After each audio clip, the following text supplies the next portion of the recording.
सोचो एक ऐसी जिंदगी जहां तुम्हारा नाम पहचान सब मिटा दिया जाए, तुम्हारे फैमिली को भी नहीं पता हो कि तुम कहाँ हो, और हर दिन जिंदगी और मौत के बीच आपको खेलना हो। ये कोई थ्रिलिंग मूवी नहीं है, ये है असली कहानी एक ऐसे अंडरकवर एजेंट की जिसे बाद में द ब्लैक टाइगर के नाम से जाना गया। ये कहानी है श्री रविंद्र कौशिक जी की, एक आदमी जो पाकिस्तान आर्मी में घुस गया, मेजर के रैंक तक पहुंचा और हजारों इंडियंस की लाइफ बचाई, लेकिन उनकी देश के लिए कुर्बानी को लोग भूल गए। आज हम उसी इनक्रेडिबल जर्नी और सेक्रीफाइस को आपके साथ साझा करेंगे। आज हम सुनेंगे untold story of Ravindra Kaushik life.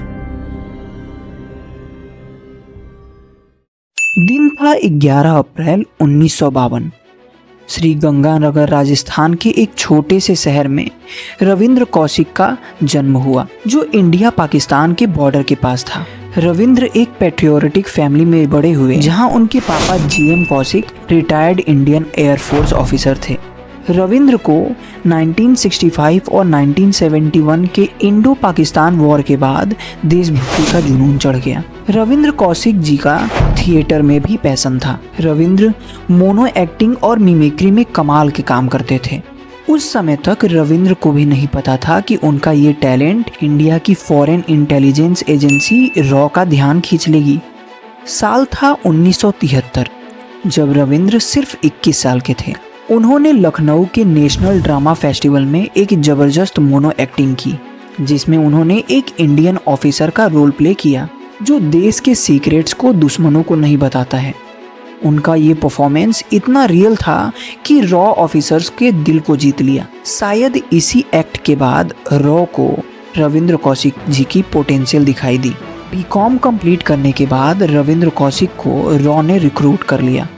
उन्होंने अपने फैमिली को बोला कि वो दिल्ली जॉब के लिए जा रहे हैं, लेकिन असली मिशन अभी भी छुपा रहा।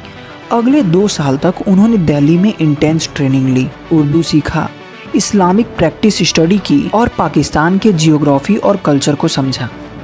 अपनी पहचान को छुपाने के लिए उन्होंने अपना नाम भी बदल लिया और उनको एक नया नाम मिला, नबी अहमद साकिर, एक मुस्लिम जो इस्लामाबाद का था। 1975 तक रविंद्र कौशिक जिसे दुनिया जानती थी वो खत्म हो चुका था। 1975 में 23 साल की उम्र में रविंद्र अब नबी अहमद साकिर पाकिस्तान भेजा गया, रॉ के सीक्रेट प्रोजेक्ट एक्स के अंडर, जिस प्रोजेक्ट का मकसद था पाकिस्तान के सिस्टम में लॉन्ग टर्म एजेंट्स भेजना। उसका कवर परफेक्ट था।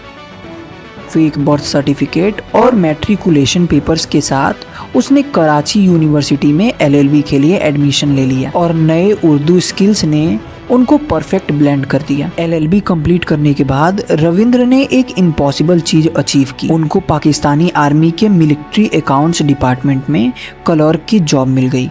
इस पोजीशन से उनको इम्पोर्टेंट इंफॉर्मेशंस मिली, ट्रूप मूवमेंट, ऑफिसर्स पोजीशन और वॉर मटेरियल्स के ट्रेन शेड्यूल्स। 1979 से 1983 तक उन्होंने रॉ को क्रिटिकल इंटेलिजेंस भेजी, अक्सर इनविजिबल इंक या कुवत या दुबई के ड्रॉप पॉइंट्स के जरिए लेटर भेजकर। उनके रिपोर्ट्स ने पाकिस्तानी ऑपरेशन को रोक दिया। शायद हजारों इंडियन सोल्जर्स की जान बची। इस ब्रेवरी के लिए प्राइम मिनिस्टर इंदिरा गांधी ने उनको एक नाम दिया, द ब्लैक टाइगर। एक स्पाई के रूप में रविंद्र ने डाउटफुल लाइफ जी।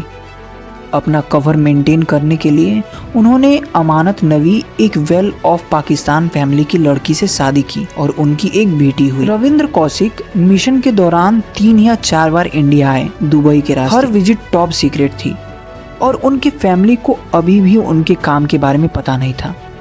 इतने इमोशनल प्रेशर्स के बावजूद एक नॉर्मल लाइफ जीना और क्रिटिकल इंटेलिजेंस भेजने के बैलेंस ने उनको रॉ का सबसे वैल्यूएबल एसेट बनाया। अब साल आया 1983।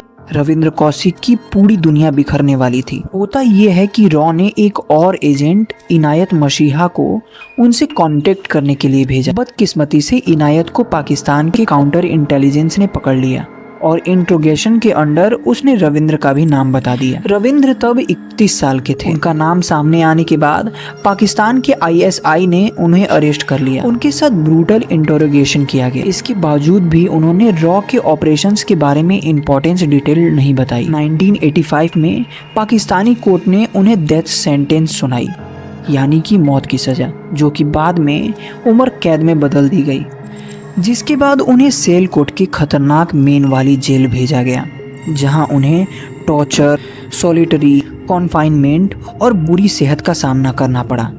16 साल तक रविंद्र पाकिस्तानी जेल में रहे।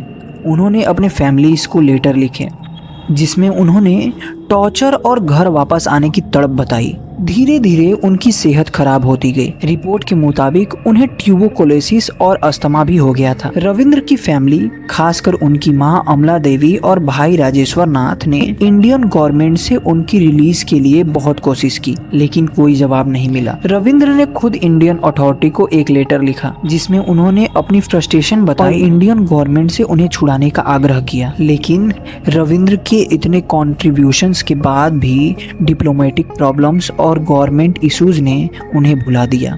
नवंबर 2001 Ravindra Kaushik the black tiger main वाली जेल में 49 साल की उम्र में गुजर गए, शायद ट्यूबरकुलोसिस और हार्ट डिजीज की वजह से। उनकी कहानी कई साल के बाद जर्नलिस्ट और फैमिली के एफर्ट से सामने आई, जिसके बाद बॉलीवुड फिल्म्स जैसे एक था टाइगर और राजी रविंद्र कौशिक की जिंदगी से इंस्पायर्ड फिल्म बनी। लेकिन रविंद्र की असली कहानी इन सब से कई ज्यादा ग्रिपिंग है। रविंद्र कौशिक की जिंदगी हमें याद दिलाती है उन अनसंग हीरोज की जो अपने देश के लिए जान तक दे दिए। लेकिन अफसोस की बात यह है कि बहुत कम लोग ही उन्हें जान पाए। द ब्लैक टाइगर को शायद लोग भूल गए, लेकिन उनकी ब्रेवरी आज भी जिंदा है। KWS ऐसे ही अनसंग हीरोज को सल्यूट करता है जिन्होंने इस देश को बचाने के लिए अपनी जान देने में एक बार भी नहीं सोचा।